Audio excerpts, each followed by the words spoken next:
Oh, we start with a young man alone in his dark room, celebrating his birthday all by himself. He tries the cake, but it tastes awful and he instantly makes a face. Totally ticked off, the guy pushes the table away and complains that he spent 29 yuan on it when he could have bought a game. On his phone, he sees a friend posting a picture, thanking them for the birthday cake he gave them. Seeing that, he just wished someone cared a little about him too. The boy throws himself back in his chair, thinking that if he got sick, even a simple message would make him happy. A fever makes him dizzy and he ends up falling out of his chair, thinking that not even a higher power would grant such a simple wish. Suddenly, he hears a noise and someone screaming for help, and immediately wonders if something is coming after him. Out of nowhere, a giant mouth full of sharp teeth appears, and the boy goes into a full panic. In front of him, a dark-haired girl appears out of thin air, looking like she's passed out. Right after that, a giant monster is struck by a red bolt of lightning, with a person lying on the ground. After that, a bizarre and shadowy figure appears in the middle of a red energy portal. A very strange hand tries to grab a golden staff that's floating in the air. Our protagonist, now with white hair, is confused and wonders if he's been transported to another world. A well-built woman approaches him and calls him Jiang. As she speaks, he's still on the ground, completely lost in the situation. The girl seems really irritated and finishes his name, calling him Jiang Jiao Pai. Furious, she accuses the guy of running off and gets ready to give him a big smack. With a powerful smack, she sends him flying into the snow and asks if he's trying to get himself seriously hurt. Lying on the ground, he says his name is Jiang Xiao and suddenly feels a splitting headache. He wonders where he is and confirms that, just like in those cliché stories, he really has ended up in another world. Memories start popping into his head, and he discovers this place is called the Star Marshal Continent. The biggest difference from the normal world is that there are interdimensional gates everywhere. These gates lead to bizarre dimensions, filled with all sorts of fantastical creatures. Along with them came a mysterious power called Star Force that only a lucky few can use. An Awaken's potential is measured by the number of stars on their map. The more, the better. The body he's in now belongs to Jiang Xiaopi, and awakened with a measly 9 stars. The girl from before calls his name again, looking really annoyed by his slowness. She asks how long he's going to stay there in the snow, and the guy realizes she's his stepsister. The young woman then helps him up while the guy complains that the snow is too cold. Suddenly, another girl shows up, shouting that she finally found them. Running towards them, the newcomer asks if her friend Shushu is okay. The guy remembers that she's Sheyan, his sister's best friend, with 28 stars. Looking at him, the girl calls him Little Popeye, with a big smile on her face. Right after, she scolds him for running off in such a dangerous place, and he apologizes awkwardly. Sheyan says his sister was extremely worried and asks him not to do it again. In his memories, he sees that his sister brought him here to train because he had been too lazy. During the hunt, she quickly lost sight of him, and he panicked, running off aimlessly. Thinking about this, the boy remembers something important and stops walking at once. He recalls there were 2 monsters, but his sister had only taken down 1 so far. In that same moment, the other creature appears in front of them, looking much more dangerous. The guy panics and makes a face of pure terror seeing the size of the beast. Desperate, he yells for his sister to be careful of the approaching creature. In a swift move, the young woman pushes him to the ground and shields him from the attack with her own body. Completely embarrassed by the situation, the boy blushes and doesn't know what to do. Her hand then starts to glow with a blue energy as she prepares a skill. Using Desolate Wind, she creates a blast of air that pushes the monster away. Next, the girl shouts her friend's name, asking for help to deal with the creature. Shi Yan replies with a confident smile, saying she's already got it. Her giant sword is covered in flames, and she gets ready to use Scalding Flame. The young woman then leaps high into the air and comes down hard on the monster with her weapon. The powerful blow lands a direct hit on the creature, which can't defend itself in time. The impact is strong, but it seems the monster's hide is tough enough to withstand it. Even so, the creature is thrown backward by the force of the girl's attack. The monster slides through the snow for a good distance before finally managing to stop. Shiyan realizes its skin is very thick and that it must be a high-level one. The snow Kulin stares at her with a hateful glare, ready to attack at any moment. The young woman taunts it, asking if it has the guts to act tough in front of her. With her giant axe, she lands a powerful blow right on the creature's head. After taking the hit, the snow Kulin finally falls to the ground, completely defeated. Watching the scene, the guy is still clinging to his sister, while the other girl holds her giant axe. He's impressed, thinking that just 2 hits took the monster down, showcasing the power of an Awakened. After the battle, the young woman lets out a sigh of relief, looking very tired but happy with the result. Overjoyed, she celebrates and says their teamwork was incredible, simply perfect. Suddenly, she notices the guy still hugging his sister, and gets a little confused by the scene. Jealously, she tells them to let go and pulls them apart, saying it's not the time for that. The sister warns that the scent of blood will attract more monsters, and that they need to get out of there as soon as possible. In his memories, he remembers the star beads, which hold the creature's abilities. Then he understands that the skills the girls use came from these powerful beads. Xie Yan calls him a little academic failure, with a mocking smile on her face. She says she'll teach him how to check for the beads, so he won't fail the exam again and annoy his sister. With a smile, the young woman explains that no matter the creature's shape, the star bead is always in the same place. He guesses it's in the brain, and she confirms it, saying that maybe he's not so hopeless after all. The girl explains that Snow Killin's skulls are hard and require sharp tools. She says he needs to find the right angle to get the creature's skull open. With a confident smile, she sticks the dagger into the monster's skull and pries it open with a lot of force. She then puts her hand inside to search for the star bead, with a disgusted expression. Searching, she rummages around inside while muttering the names of the creature's brain parts. Unfortunately, she doesn't find anything and says this Snow Killin didn't have a star bead, what bad luck. His sister then tells him to practice on the other monster, and he makes a face of pure dread at the idea. Holding the dagger, he thinks that he's lived for 25 years without ever harming a fish, and now they want him to dig through brains. He then realizes this world is dangerous, and if he can't handle it, he won't last very long. With a determined expression, the guy finally musters his courage and sticks the dagger into the other monster's skull. Xie Yan sighs and says that neither of the Killins had a star bead, while the sister helps the boy get up. She explains that the beads are rare, and that to be an awakened talent isn't enough, you also have to be incredibly lucky. The protagonist lowers his head and says he understands, looking a bit disappointed by the news. His sister asks if he's okay and wonders if it's just her imagination, or if he's suddenly become more mature. The girl then wonders if this sudden change was because of the smack she gave him earlier. She gets closer and calls his name to make sure he's paying attention to her now. The young woman hands him a star bead and says it's from a white gull, telling him to absorb it quickly. Impressed, the young man looks at the star bead in his hand, completely amazed by the item. He thinks that with only 9 stars, he'll only be able to have 9 techniques his entire life. Then the boy places his hand over the star bead and begins the process of absorbing its power. A powerful blue energy envelops his body as he successfully absorbs the star bead. Suddenly, he appears in a strange place and wonders where he is, completely lost and confused. A screen appears in front of him showing the inner star map vision, and he doesn't understand any of it. He realizes he's in his own consciousness and wonders if he can have more than one active star map. As he thinks about this, a detection screen appears before him, analyzing the star bead in his hand. The screen displays the bead's information and asks if he wants to merge and absorb the 2 techniques. Surprised, he realizes he can merge 2 techniques into a single slot and gets very excited about the discovery. Without a second thought, he confidently chooses the option to merge the 2 techniques into one. The star bead then shatters, and the fusion of the 2 techniques is successfully completed. Back in the real world, his sister asks if he managed to get a new star technique. Before he can answer, Xie Yan warns her friend that they have a very serious problem now.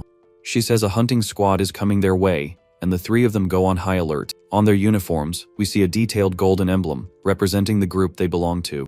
One of the squad members informs his captain that the Chulin's skulls have already been opened by another team. A girl in the group recalls that they passed by a nearly wiped out Kilin clan and suggests it was the same team. Another member complains they didn't find any cubs or star beads, wondering how they'll explain this to the boss. The captain orders everyone to stay alert and keep searching for white gull cubs. Hidden, the trio watches the squad, and the captain says if they find another team, they'll simply take their beads. The group then checks the defeated monster's body and moves on, continuing their search. They leave the area, and the trio finally comes out of their hiding spot, a bit more relieved. Tired, they sit down to rest near a tree and take a deep breath after all that stress. The protagonist wonders why they want to steal cubs and star beads from others. Xie Yan calls him a little academic failure again and asks if he knows how rare white gulls are. She explains that in a white gull clan, there is at most 1 shaman, which makes them very valuable. The girl continues, saying their beads contain healing techniques, which are the rarest of all. She reveals that a normal bead is worth 500 to 800, but a shaman's is worth over 200,000. His sister warns him to be careful not only of the creatures but also of the humans in this place. The sister reveals that Awakened also have star beads, and although they don't grant techniques, their power is greater. Startled, the guy realizes that if Awakened have beads in their heads, then they are at risk of being hunted. He finally understands why they had to hide in layman's ending up in such a dangerous world. Seeing him discouraged, his sister comforts him and says their priority is to get out of that place now. She warns that it's getting dark and their star force is low, so they need to return to a safe point. The group then begins their journey back, leaving only their footprints behind in the soft snow. The three walk in silence through the snow-covered landscape, moving forward with their goal. The young woman notices her brother doesn't seem well and wonders if he's sad about not getting a technique. Trying to comfort him, she says it's okay and asks him not to put too much pressure on himself over it. With a smile, he explains that he's actually just shocked by how brutal and wild this world is. As they walk along the mountainside, they seem a bit more relaxed after their conversation. Suddenly, something huge and hairy emerges from the snow right in front of them, catching everyone by surprise. The creature reveals its huge, sharp teeth, showing that it's an extremely dangerous monster. Next, an entire horde of white gulls appears, running toward the frightened trio. The monsters show their teeth, and their eyes glow with a sinister and menacing green light. Seeing the number of enemies, the group has no choice but to run for their lives. Xie Yan counts 16 of them and is shocked, wondering where so many monsters came from. The sister explains that white gulls are solitary, and so many together can only mean one thing. She concludes that this clan must have a shaman, and the guy is confused, thinking they were rare. Her friend says 1 or 2 would be easy, but with so many attacking, their situation is very complicated. The horde of white gulls charges furiously toward the group, giving them no time to react. Up close, we see one of the monster's faces, showing its enormous and very sharp teeth. Without wasting time, Xie Yan readies her axe, which begins to glow with a fiery energy. Then she attacks with her powerful scalding flame, landing a direct hit on one of the monsters. The blow is so strong that the creature is defeated instantly, with no chance to fight back. The sister uses her desolate wind to create a barrier and push away the other approaching monsters. Then she prepares another attack called Shattered Void, with a strong red energy. The red energy shoots out and hits one of the white gulls head-on, with a great impact. Despite the attacks, one of the monsters manages to get through and leaps toward our protagonist. Its huge, sharp claws get ready to deliver the final blow, without any mercy. Seeing this, the sister doesn't think twice and makes a quick decision to try and protect him. In a swift move, she pushes him away and puts herself in front to take the monster's attack. The blow hits her squarely, and she ends up badly injured from the creature's attack. With the force of the impact, both are thrown backward, rolling uncontrollably through the snow. Desperate, Xie Yan screams her friend's name, completely shocked by what just happened. On his knees, the guy cries desperately as he sees his sister fallen and badly hurt on the ground. He sees the trail her wound left in the snow, and becomes even more desperate at the sight. The boy screams her name one more time, but his sister remains on the ground, unconscious in the snow. Suddenly, he remembers the star technique he just got and sees a small glimmer of hope. Without a second thought, he uses Blessing, and a red healing aura envelopes his sister's body. The girl is surprised to feel the healing power and wonders what is happening. The young woman feels a strange sensation, as if her body were floating in an ocean of star force. The wound on her back begins to heal quickly, and she feels an itch in that spot. Her whole body gets warm as if she were relaxing in a hot spring, and she gets a little embarrassed. Her eyes show just how surprised she is by what she's feeling in that moment of intense healing. The young woman complains that it's too hot, and her face turns all red from the strange sensation. The girl seems to be in some kind of trance from the healing power that suddenly surrounded her. The guy holds her in his arms and wonders what's happening to her at that very moment. Meanwhile, a giant monster prepares to attack the two of them, giving them no time to react. Other white gulls also run toward them, ready to strike at any moment. Suddenly, the sister's eyes begin to glow with a strong blue energy, and she seems recovered. The young woman stands up and shields him with her body, as an aura of power completely envelops her. The boy is completely shocked to see the scene and wonders what is going on. He then realizes that's his sister's star map, which appeared out of nowhere. Her hand begins to glow with an intense red energy as she prepares a new attack. She fires a powerful blast of red energy that hits one of the monsters head-on. With a determined expression, the girl gets ready to finish the attack with a precise punch. The attack causes a gigantic explosion of energy that lights up the entire area around them. A system screen pops up and notifies him that he earned a skill point for the first takedown.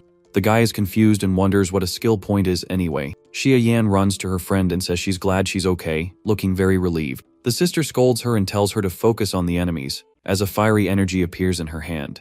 Her hand is completely covered in intense flames, and she prepares to use a new attack. With explosive flame, she launches a blast of fire that hits one of the white gulls directly. The hit monsters are thrown backward, rolling through the snow, with absolutely no chance to fight back. The young woman warns that their star force won't last much longer, and that they need to end this quickly. In the middle of the horde, the shaman with its staff and red cloak commands the other monsters in battle. The monster shows its huge, sharp teeth, ready to give orders to its underlings. The shaman then uses its blessing skill to heal all the monsters that were injured. A green healing aura surrounds the white gulls' bodies, restoring their energy. The healing power is so strong that the monsters fully recover in just a few seconds. The guy notices the shaman is healing the monsters and warns that they'll get worn down like this. He shouts his sister's name and asks her to use Savage Wind to throw him into the sky. The girl understands the plan and, without hesitation, uses her skill to create a strong tornado of wind. The savage wind surrounds him and throws him high up into the sky, just as he asked his sister. Floating in the air, the guy starts looking for the shaman amidst all the chaos of monsters. With a determined expression, he focuses on finding his target as quickly as possible on the battlefield. Finally, he spots the shaman and its 2 guards running through the snow, a little farther away. He shouts the target's location to his sister and tells her to advance 200 meters to the southwest. The young woman confirms she got the message and starts running in the direction her brother indicated. With a determined expression, the girl advances quickly in the direction her brother pointed out. The guy runs beside her with the same determination to take down the shaman. Meanwhile, Shi-Yan is also running, but it seems she's using some kind of clone as a distraction. The young woman then prepares to use a very powerful fire attack with her giant sword. With Flame Arc, she launches a wave of fire that heads toward the enemy monsters. The fire attack hits the shaman and its 2 guards with impressive force. However, the attack passes right through them, and the girl realizes it was just a decoy. The protagonist then announces that the real one is with him and leaps to attack the shaman by surprise. The creature is completely caught off guard, seeing the boy suddenly approaching to attack. The guards and the shaman turn quickly to try and defend against the young man's unexpected attack. The 2 girls look at the scene with a mix of surprise and concern on their faces. The guy then uses a skill with blue energy and strikes the monster with a swift blow. Seeing the scene, the 2 of them scream his name, completely shocked by what he just did. A powerful blue aura envelops the boy's body as he continues his surprise attack. The blue energy then dissipates into the air, revealing our protagonist's true plan. Shu-Yan realizes he used a decoy and that he absorbed the technique from the shaman they faced. The sister is completely shocked and wonders how that's possible, since he couldn't do it. The guy keeps running toward the monster, giving it no time to react to the attack. He shouts that he absorbed blessing and lunges forward with a precise kick toward the shaman. With a confident smile, he says they didn't think that was all he absorbed, did they? The shaman is completely confused, and the guy defeats it with a very precise and quick final blow. He lands a powerful punch on the monster, which falls to the ground, completely defeated and lifeless. A system screen notifies him that he gained another skill point and unlocked Dagger Mastery. With the shaman defeated, one of the guards tries to attack the boy, but he narrowly dodges the blow. The guy backs away and now has to deal with the other monsters that are still nearby. Seeing the scene, one of the white gulls stares at him with a look of pure fury on its face. The creature runs in his direction, but with the leader defeated, the other monsters start to flee.